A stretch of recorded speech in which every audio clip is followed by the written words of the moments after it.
Hey, welcome to the First Issue Club. We're your weekly comic book podcast where, just like Sue Storm, we love a good read. Right? Love a good read. Yeah, they're so good, these reads. Just like Daredevil, we love a good page. Aww. Should we change it No. for the next 5 years? No We way. could think of something clever with that. Just like Matt Murdock, when we got our hands on pages. when Matt Murdock enters a door, we in Karen's apartment, we love a good page turn. Oh, yeah.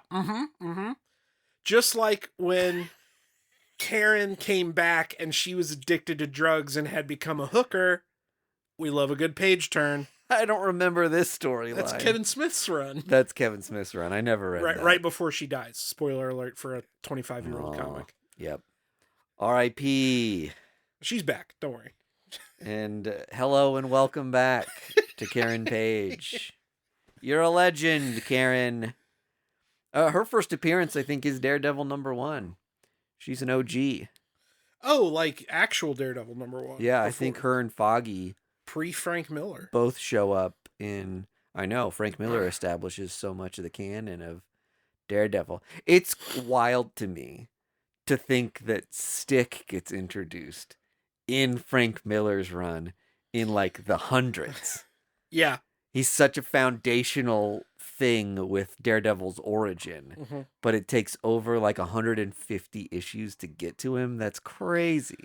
Well, you gotta think back to like the 60s or whatever when Daredevil was like founded, right? Yep. It's like Iron Fist, right? Yep. Hey, how is this guy a master of karate? He just is. Yeah. Okay. Yep. And then they introduce Stick because it's 100 issues in, and somebody's we want like, the lore. Yeah, somebody's like, hey, what's the deal with this blind karate guy? Mm-hmm. Well, we had another blind karate guy teach him how to do blind karate. Yep. Speaking of blind karate, we love Boulevard beer. Oh, yeah, that's right. Gosh, Boulevard Brewing Company Space Camper Cosmic IPA is the best beer in the galaxy, and we're so honored to be sponsored by such a wonderful brewery that makes such a wonderful beer and shows up at Comic-Con every year and does fun little programs with us. And what a great collaboration and a great drink, Space Camper Cosmic IPA. I'm drinking a chill break right now because it's my favorite. Mike saved this one just for me, he said. That's right. I cannot get over how tasty and delightful this is. That's great. I'll say if you're in the Kansas City area, one of those listeners, you know who you are because you live in Kansas City. The brewing company is sponsoring some soccer watch parties pretty soon here. So there you go. Be looking out on Boulevard's social media for some fun things going on. If you're a sports fan, a lot of World Cup, a lot of fanfare, and fun stuff going on across the Americas. There you go.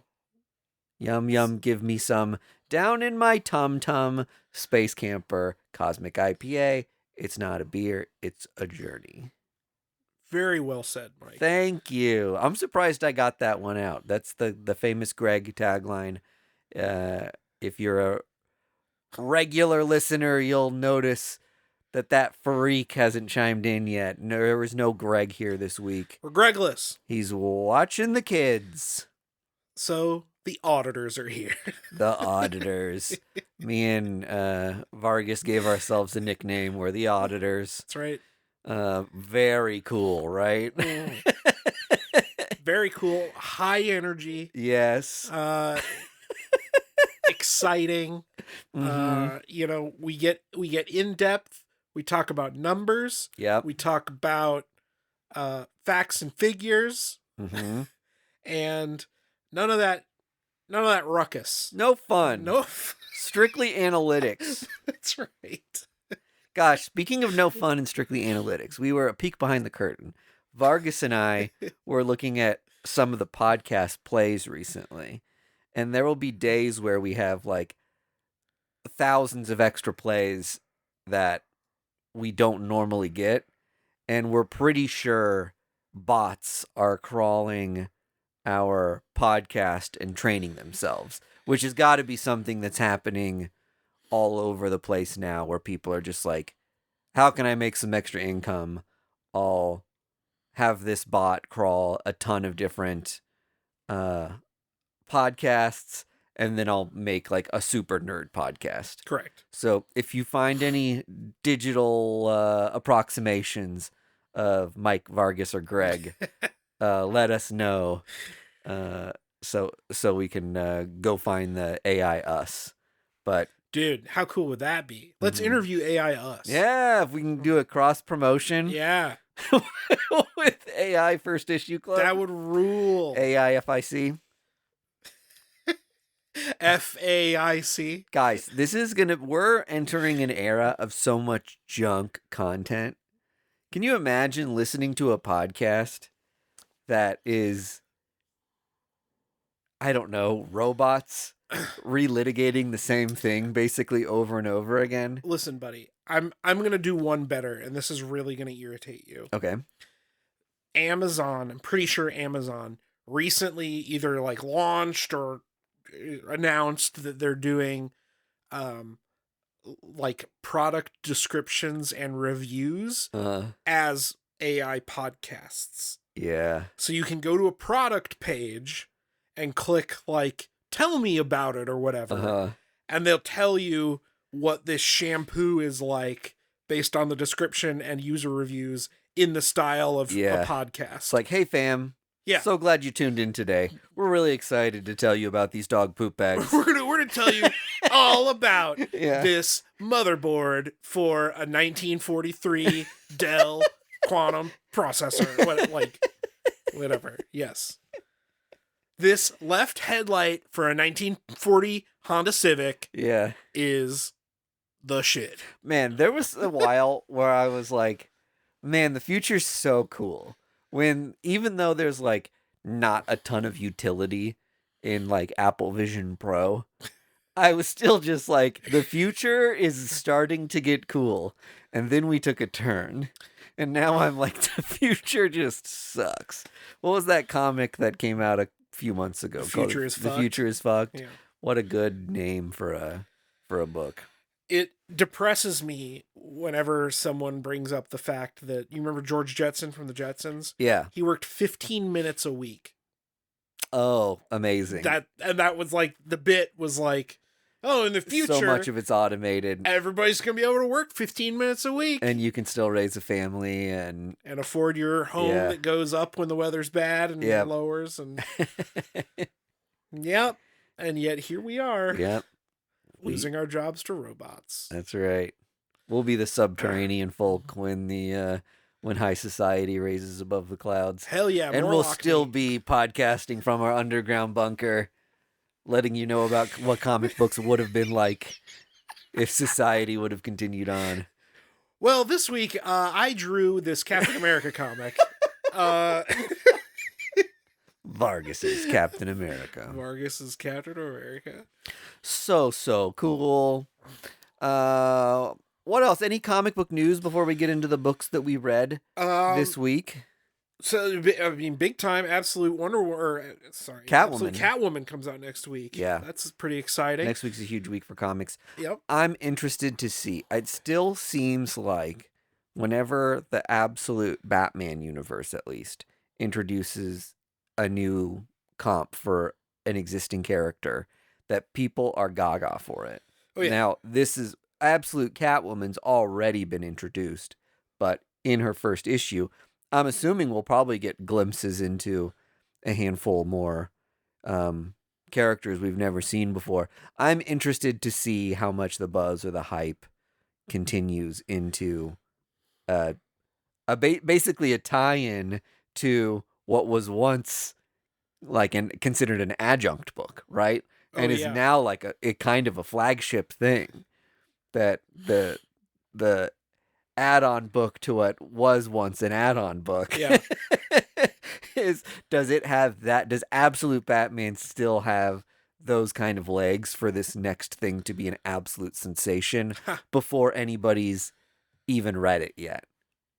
Because Well, the pre-sales for like the Robin's issue of Batman were like through the roof before we even knew what the situation was. Absolute Green Arrow outsold Absolute Batman for pre-orders.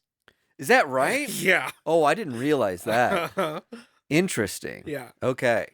So If that gives you any indication. We're here for the first appearances. People are just like excited to be like, I was there for this moment in comic books. Yeah. It again, you can complain all you want about like the falsely inflated value of some of these comic books. And to be honest, is it falsely inflated if people are paying those prices for it still? I'd argue not. Hey, but art is worth what people pay for it. Exactly right. You know, you want this artifact of your fandom, and it costs what it costs in the time you're in if you want the whatever version of it you want. Yep. But we're getting more people more familiar with more creators and selling more comics because of it. So what a great time to be a fan of DC and comics at large. Yeah, no better time. And on the other side of the fence, yep. Marvel's Magic the Gathering set has started rolling out some previews. Yeah. The set releases, I think, at the end of the month, the 25th or something. And we're starting to get a lot of cool cards. Yes. I don't know if you've seen any. I picked up a couple of the variants that are previews of the cards. Oh, sure. Yeah. So there is like something. There was Amazing Spider-Man one was like something lovers. Yeah. And it had Mary Jane and Spider-Man doing the upside down famous kiss scene. Yep. And I was like, that's cool. They're pulling some of these iconic moments from movies and comics and putting them in these archetypes of cards. Yeah, the cross-promotional stuff has been really interesting. They're doing full cover, basically spoilers for the set. Yes. On these covers of these Marvel comics. Yeah. That's where a lot of this news is coming from. Yep. Stuff like Squirrel Girl and Hitmonkey yep. have been announced via comic book variant covers, which is very funny to me. They've also announced they're doing, I don't know if anybody here knows anything about Magic the Gathering, but they do variants of cards in and of themselves, cards with different art. And one of the series of variants they're doing is like source material variants. Okay. So they'll take like, Brian sent me one it's the first Devil Dinosaur cover, the Jack Kirby cover. Oh, yeah. And it's that art, but basically on top of it is like Magic the Gathering text. Yeah, right? cool. So they're doing all kinds of that stuff, but then they're also doing art that's more like in the comic book style. So the card looks more like panels on a page. Yes. That's fun, I think. Yeah. Well, I'm interested to see in how that comes across. Sometimes with these crossover Magic cards, yeah, sometimes they don't sit well with me because the style they're in doesn't feel like the source material, or the Magic the Gathering house style doesn't feel like it suits the thing that it's crossing over with. Yes. This is why the Final Fantasy set I was gaga over, because everybody was. It exists in the fantasy space, and all these big characters are so cool. They just fit right into like what we know and love about Magic the Gathering. Yes. And they fit right into what we know and love about Final Fantasy and all the beautiful art and stills that come from that. Yeah. So like that set just kicked ass. And when the Spider-Man set came out, it was a little like, you know, we opened a couple packs on our Patreon. Yeah. And a handful of them kind of fell flat for us. Yeah. But when I opened the packs of the Final Fantasy ones, I'm like geeked out. Yeah. The standard Magic the Gathering treatment sort of falls flat because they use Magic the Gathering artists. Yeah. You can't afford to hire Bill Sienkiewicz to do, a full set of Mm-hmm. 600 Magic cards or whatever. Like, you can't afford to hire comic book people Yeah. to do that stuff, but you can afford to have them do 5 cards, Mm-hmm. right? So, Yep. like, those 5 cards are the ones that everybody wants. And, of course, they probably do that by design. But, Yes. And I will say some of my favorite cards from the Spider-Man set were, like, the full art cards that were, like, we pulled a Mark Bagley classic cover or something and put it on a card. And you're like, that's kind of cool. Yeah. Yeah. So there's a lot of that coming back to the Marvel ones. Yeah. The Doctor Doom card that I saw with its classic, like Sal Buscema or something, Yeah. the Doom, Yes. right? Like, yeah. Mm-hmm. looks fucking amazing, right? Mm-hmm. So anyway, so that's coming up and that's going to be very cool. And I'm going to spend all my money on it. Had something else too, but if I can get my hands on a box of packs to rip open at a decent price, I'll do that. But I know they're like impossible to get sometimes. I mean, I'm going to be buying packs for sure. So yeah. I'll bring some. We can rip them. Hey, but you a lot of times I know you buy the decks. I do. I do like to buy well, yeah. I'm not as into Magic as I used to be because it's really fucking expensive. Yeah. But buying packs is rough. Buying packs, it can be very rough. Yeah. They're like $8 at Walmart. Yeah, that's so nuts. Yeah. I'm priced out of so many hobbies. Yeah. Tell me about it, buddy. Maybe the bubble will burst on some of these things at some point, but I also think the more like digital our world gets, the more people are longing for physical collectibles, which I guess bodes well for us in having been buying Magic cards for 20 years and like buying comic books for 20 years, that we do end up with a handful of these things that may retain some value. And again, I always stipulate this. I don't think any of these things are good investments. Oh, no, they're terrible investments. They're terrible investments, but what they are is a great hobby that can also earn you some of the money back that you put into the hobby, right? Sure. I think that's the better way to treat and think about these things. Yeah. Whereas a lot of these, we talked a couple weeks ago or a month ago about comicbook.com doing like the comic book vending machine thing. Oh, yeah. Which they kind of sell as this like, hey, what an investment opportunity to get like a $20 slab of a comic you never should have slabbed in the first place. Yeah. Very silly. It's not, most of the time, it's not an investment unless you're buying like Action Comics #1. Well, and even then, right? Like, who knows what the market could do on it. But like, is Action Comics #1 going to double in value? I guess maybe. Yes. But... I mean, the same. It's so funny to see, like, because there's so few copies of it. Yeah. That people, you can very easily follow very specific copies. Yeah. Right? Right. Like the Rocket copy is going up for sale again. Yeah. And, it'll be interesting to see, does that one sell for a lot more than it sold in the first place? Generally, these things have been like really increasing in value. Yeah. Again, it's a comic, which is the comic to have, right. not generally comic books at large. Yeah. But there's also been a handful of 9.0s recently that have sold for colossal amounts of money, and has identifying just a couple more of these things hit the value of these books, even though they're megaliths. That like the idea of owning one of the 5 best copies of Action Comics is a crazy rich guy sort of like thing to buy. Yeah, right. And now all of a sudden that there's like been discovered 3 new copies that are way better than those 5 copies that had been circulating around for years and years and years. Yeah. Does that like plummet the value of those 5? Maybe. Yeah. But I'll be interested to see what the Rocket copy goes for. It's a nice looking copy. Oh yeah, of Action One. Yeah. I mean, the difference with Action One, where like a slight change in grade is like $1 million. No, I just mean Yeah. I would buy Any copy You're of it right. is an amazing Yeah. thing to have in a Yeah. collection.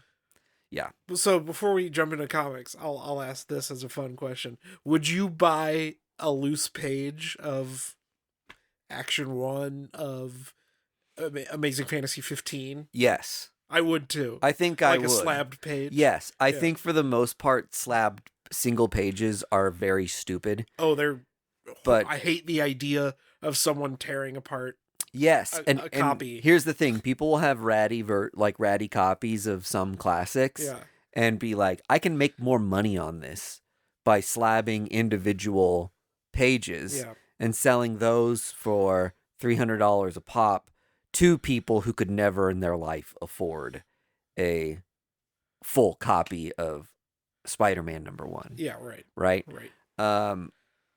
But it is an absolute shame to have someone intentionally take that apart to make like, you know, $8,500 instead of $5,000 Yeah. on selling their like 0.5 copy of Amazing Spider-Man #1. Yeah. Like that sucks. Yeah.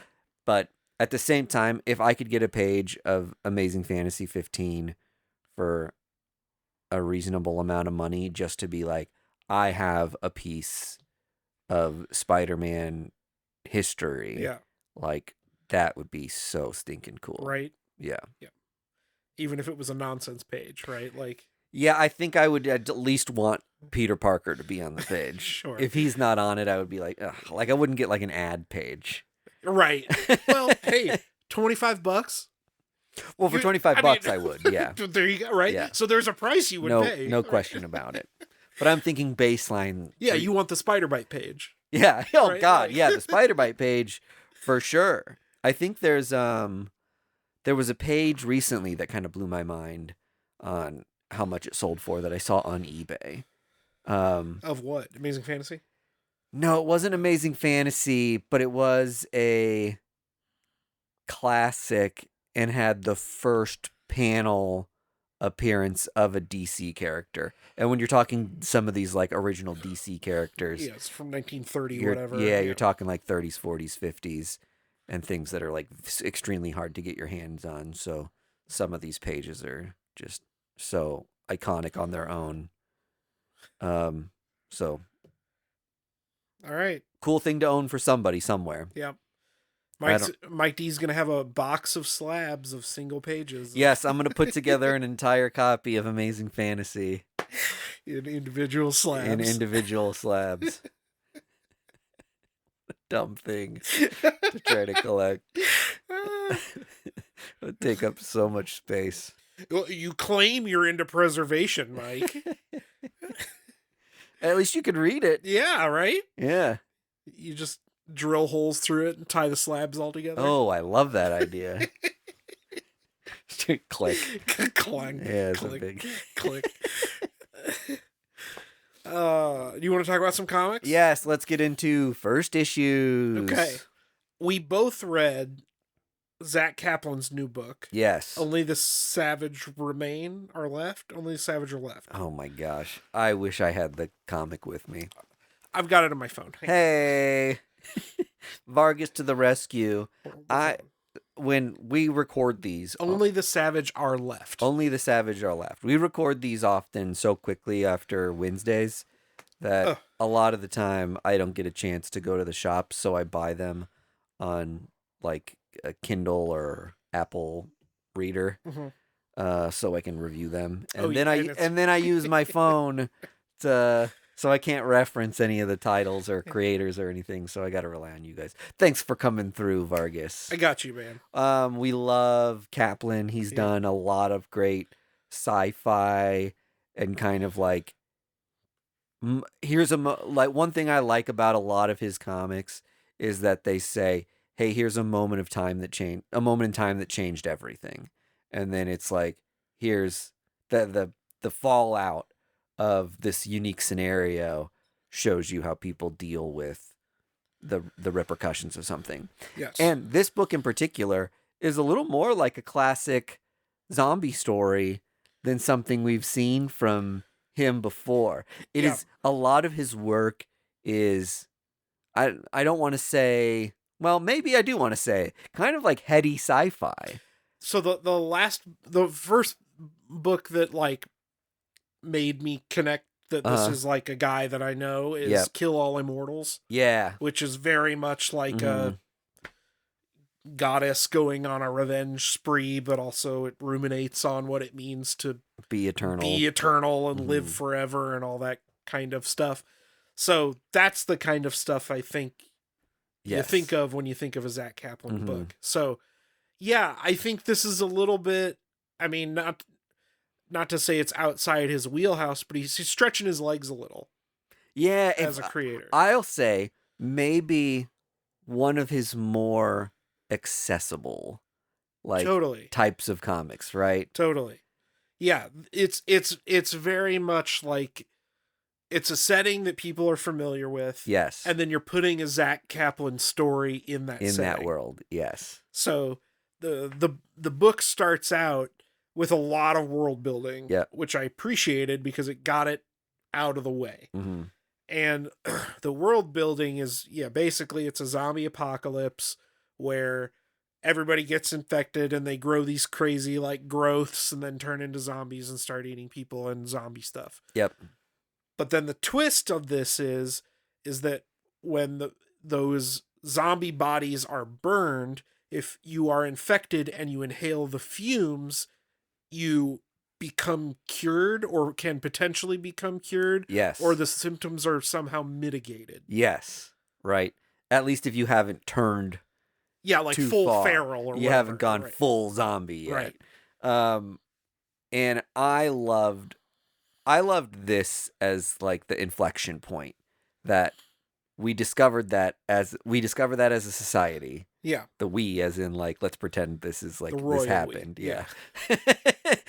We discover this as a society and then start trying to facilitate this with like, hey, these people have already passed.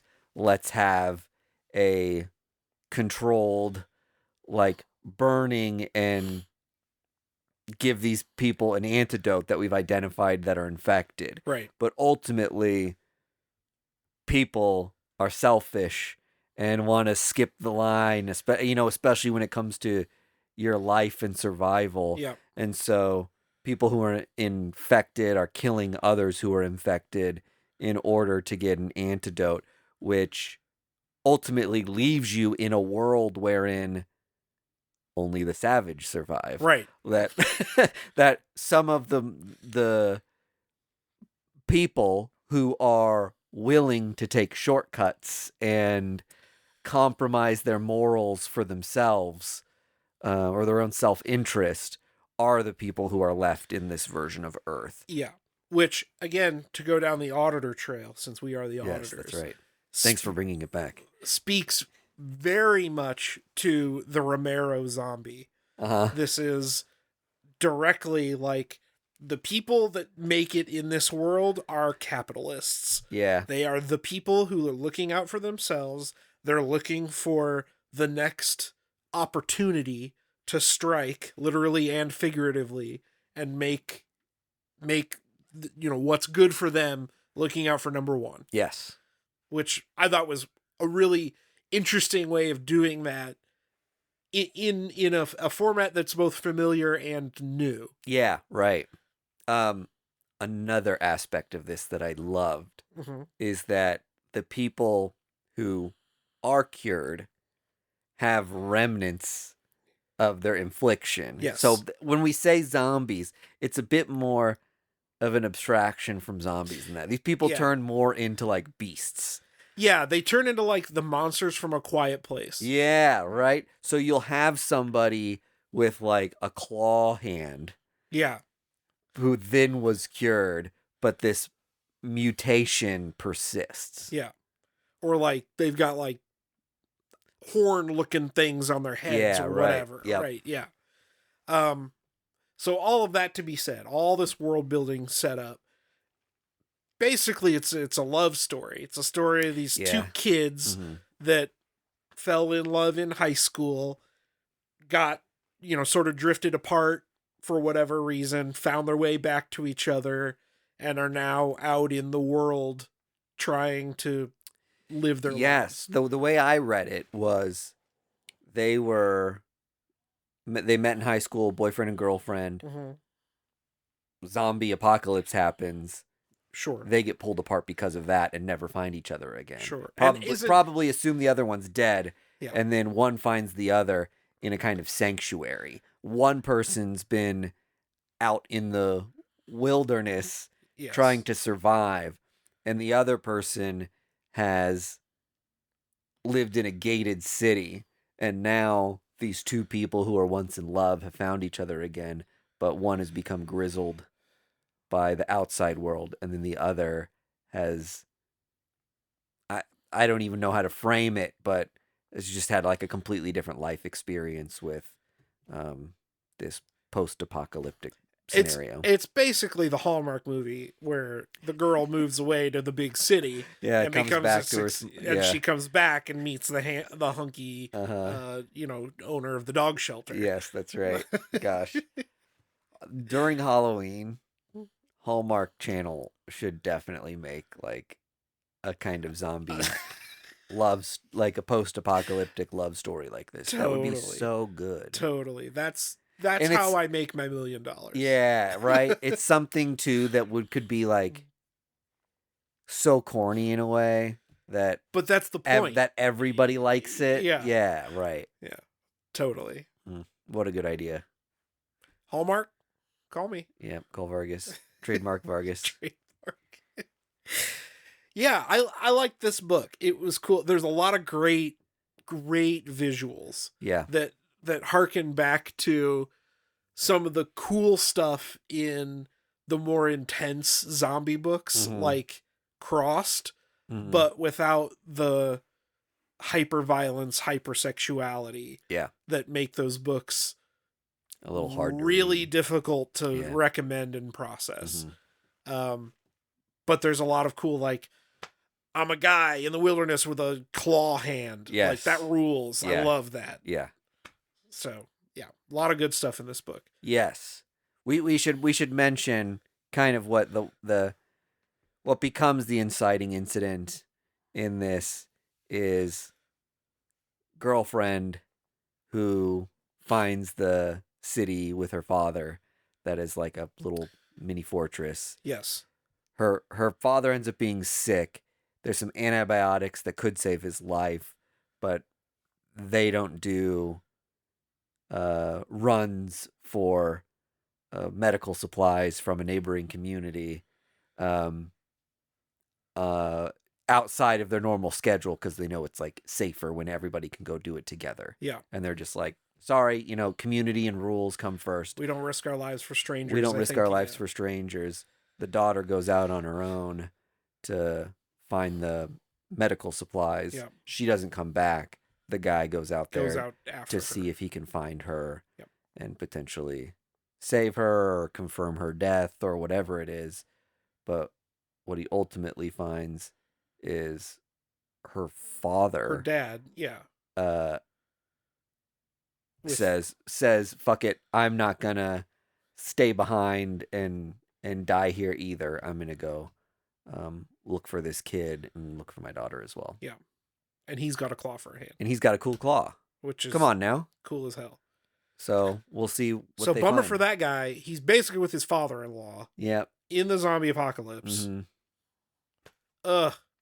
Brutal. You got to talk about football that you don't care about. You got to... A lot of conversations about the weather. What a nightmare. I'm kidding. I love you, Brett. Too funny. Good stuff. Yeah. I also read Mighty Morphin Power Rangers #1. Uh-huh. This is Marguerite Bennett's relaunch of Mighty Morphin Power Rangers. Mm-hmm. They have been through a lot in the last, whatever it is, 15 years. Yeah, I haven't read any of the comics, but I know there's a ton of lore now. Yeah, there's been a lot of like time jumps and reboots and skips and all this kind of stuff. The nice part is you basically don't need to know any of that. Yeah, okay. Bennett has started you from ground zero. If you're aware of the original Power Rangers from the 90s, that's these folks. Okay. But they're just sort of time jumped, whatever 10 years, I think is exactly what it is. So, okay. You know, they've all gone and done their thing. They're kind of living their own lives, and they get called back to Angel City, whatever I have no clue. Their hometown. Yep. By Billy, who we find out has been mentoring the other Power Rangers teams. Yeah. But he calls them back to don the suits once again. Yeah. And fight this new version of Rita Repulsa, who is coming to Earth for some reason. And we don't know what that reason is, but and there's a couple cool twists in here too. Tommy, the Green Ranger, seemingly did not answer the call, but we find out that he may not have meaningfully rejected the call because he's trapped in seemingly a time thing. You see this panel of him standing on a like a wilderness, like a bluff, and there's like dinosaurs all around him. Whoa. So is he like stranded in time? Or is he just tripping?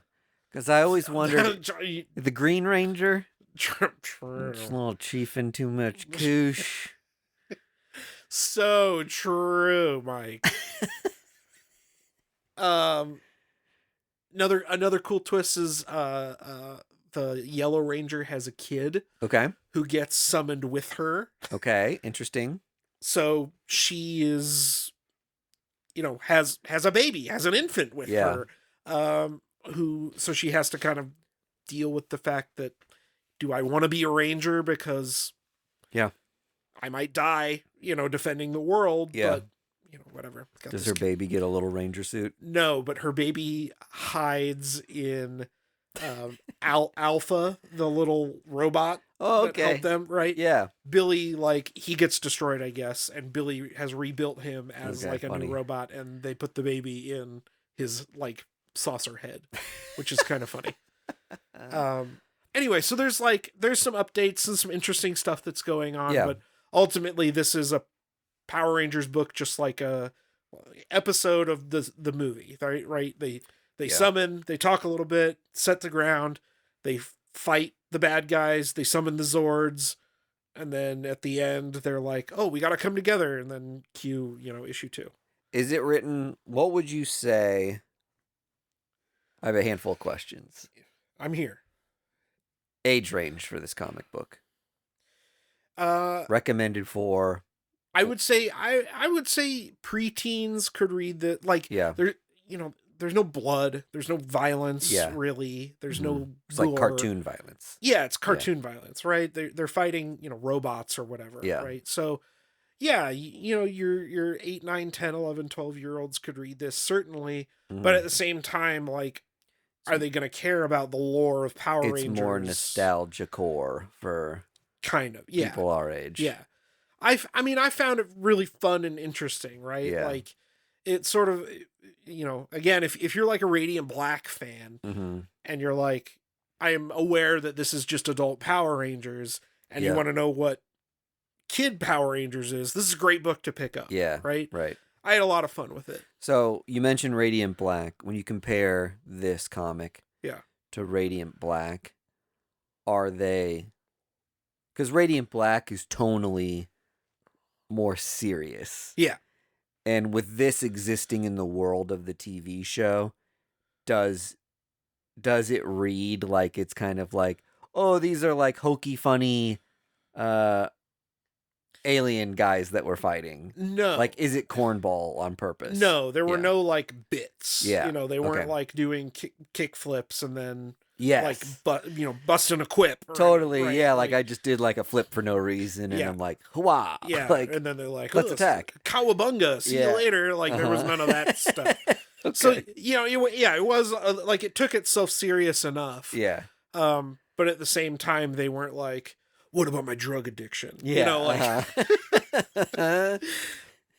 Totally. That's yeah. great. So it hit to that point, it hit a sweet spot, All right? right. Where Cool. it's accessible for most readers, Yeah. probably geared at nostalgia folks, Mm-hmm. but you could read this with your 8-year-old and both of you would have a blast. Great. Yeah. Love to hear it. Yeah, it was a lot of fun. It was Cool. a lot of fun.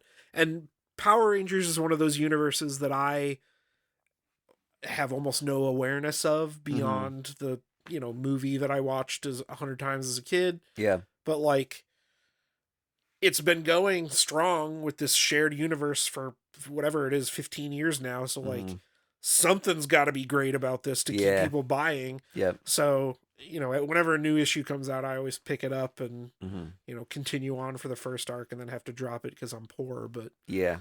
this is a great jumping on point. Cool. So, Awesome. yeah. Glad to hear it. I was thrilled. Heck yeah. And the other one I read was, Deadman, Oh, yes. the new DC book Yep. from the Ice Cream Man creative Mm-hmm. team. I thought for sure that this was going to be an Elseworlds. This was going to be limited. Mm-hmm. This is part of the next level event. Cool. Okay. So I think this is an ongoing. Great. Stars our favorite ghost, Boston Brand. Mm-hmm. And then, again, this is first issue club. It establishes everything you need to know about Boston Brand in this issue. That's great. Which is, awesome, because if you don't know who Deadman is, Yeah. you would think that you'd be totally up a creek. But yep. this I think he's one of those characters that people are just like peripherally familiar with. Yeah. Like all people, as in like even comic book readers who've been collecting or reading certain things for a long time. If you mostly stick to Batman or Wonder Woman or Spider-Man type of things, like you've seen this, not Spider-Man obviously, but you've seen this guy pop in and out of other stories, Justice League things. Yeah. But I can't like rattle off his origin story aside from like I think was like an acrobat. He was like a daredevil. Yeah. Not blind daredevil, but like a circus type of daredevil. Yep. Who gets targeted for some reason by an assassin and killed, and gets chosen by the Hindu god of death, I think, to become like this like avatar for death. Well, this is like guardian of souls, sort of, right? So his job is sort of a ghost custodian. As people are dying, he helps usher them to where they're going next. Yeah. And again, all of this is laid out in this issue.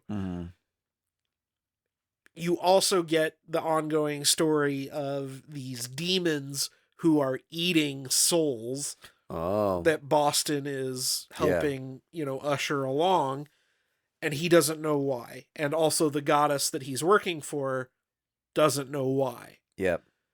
So put Boston on the case. You put Boston on the case as the dead man to investigate what's going on. So it truly is like... That sounds fun. It is. It's like with these creators, it's like, yeah, obviously I'm going to buy this. Yeah. It's like if Beetlejuice was a superhero.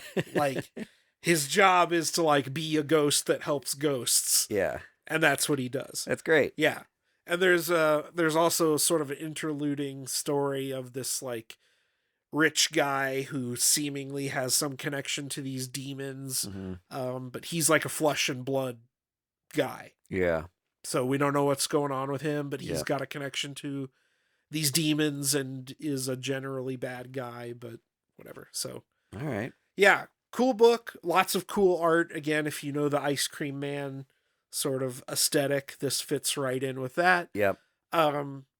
It fits in with the tone of Ice Cream Man too. It's pretty, like, for the material that I've been discussing, it's pretty lighthearted. Yeah. Boston doesn't necessarily take his job too seriously until it gets to the point where, people's afterlives are at risk. At stake, yeah. And then he really, steps it up. So, all right. Yeah, a lot of cool visuals, a lot of cool writing going on. So He sells his pages on ComicConArt.com. oh yeah, And I would say for how popular of an artist he is, they're pretty fair price.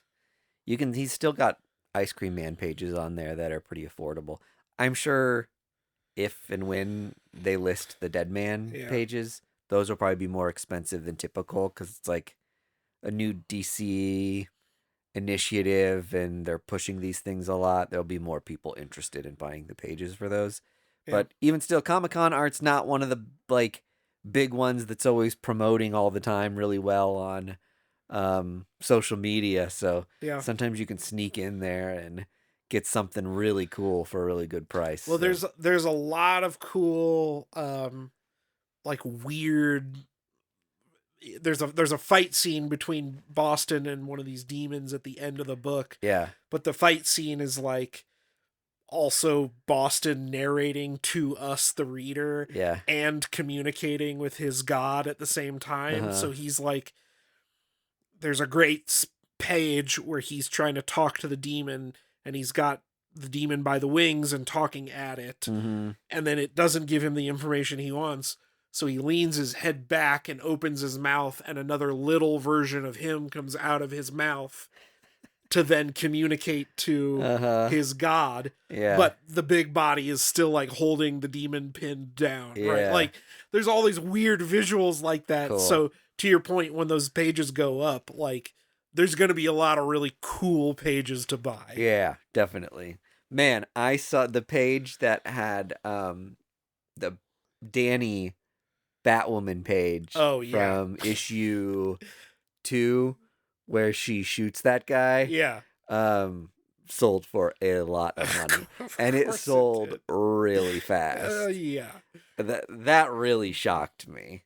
Yeah. I was like, this book is pumping the gas. Well, when we looked at that issue 1, and you were like, I'm gonna get that last page, and it was like $5,000 or something, and sold immediately. It was really expensive and sold really fast, and I was like, oh my god. Yeah. Everyone wants this, obviously. Yeah, totally. It was such a cool page. Oh yeah. That would have been so cool to have, but I've got the comic. Yeah, right. I can live with the page in a comic book. Totally. Save a few $1,000s. I'll buy you an extra copy. You can cut it out and put it on your wall. Well, and I've got like a Danny commission. Oh, that's right. That is like a cover quality type page. That's that was a 3-digit purchase. Dude, I mean, you bought it at the right time. Yeah, I think she's kind of blown up in a way that might make getting a full page cover type thing from her like way out of my price range now. Yeah, so the fact that you bought it right before her that Invisible Man book came out. Yeah, you bought it at the right time. Yeah, I've loved her stuff since the Dan Waters collaboration, Coffin Bound. I forgot she did Coffin Bound. She did Coffin Bound, and I was like in love with the art style in that. And then she did the Lola Woods interiors. Oh yeah, you remember that book? It was the Hill House. Hill House. That's right, Lola Woods. And then God, that was so good. And then she did another Dan Waters book. She did this really rad Gotham horror book with Dan Waters that I loved. Arkham City something. Oh, it was that Arkham Asylum had like the City of the Damned or something. Yeah. Has the guy with the fingers, eyes on his fingers. Yep. Oh, so stinking cool. I forgot Dan Waters did that. I'm obsessed with her art style. Totally. She did a graphic novel with somebody recently called Athanasia, I think. Oh, I've not heard of that one. Really cool. Yeah. Really cool book and very cheap. Very affordable. Hey, just like me. Yep. Very cheap. Very cheap. But so great. But so affordable. All right. That's it. That's an episode. That's it. That's all I got. Yep. There were a couple more great comics this week that we didn't get to. We mentioned Junk Punch on Mad Cave looks like a really fun one. Couldn't get it. My LCS was sold out. And then, Happy Pride to everybody. Yeah. There's a ton of DC Pride books coming out, and I'm sure Marvel has a handful as well. Yeah, my LCS was sold out of the DC Pride book, too, which is great. Dream Girls yeah. Came out, which is like, there's a couple DC characters that navigate the dream world. Yeah. And I just loved, there's a book called Dream Girls. It's like so fun. Yeah. Tons of fun. So check those out. Happy Pride to everybody. And we'll see you next week with more comic books. Sounds good. Thank you. Bye. First Issue Club podcast is brought to you by Boulevard Brewing Company, the people responsible for our favorite drinks, the Space Camper Cosmic IPA family of beers. Our show is edited and produced by our hosts Mike DeStacy, Greg Lichtag, and Andy Vargas. You can find us on social media at First Issue Club, and you can join the supporters who keep our humble podcast going on our Patreon at patreon.com/firstissueclub.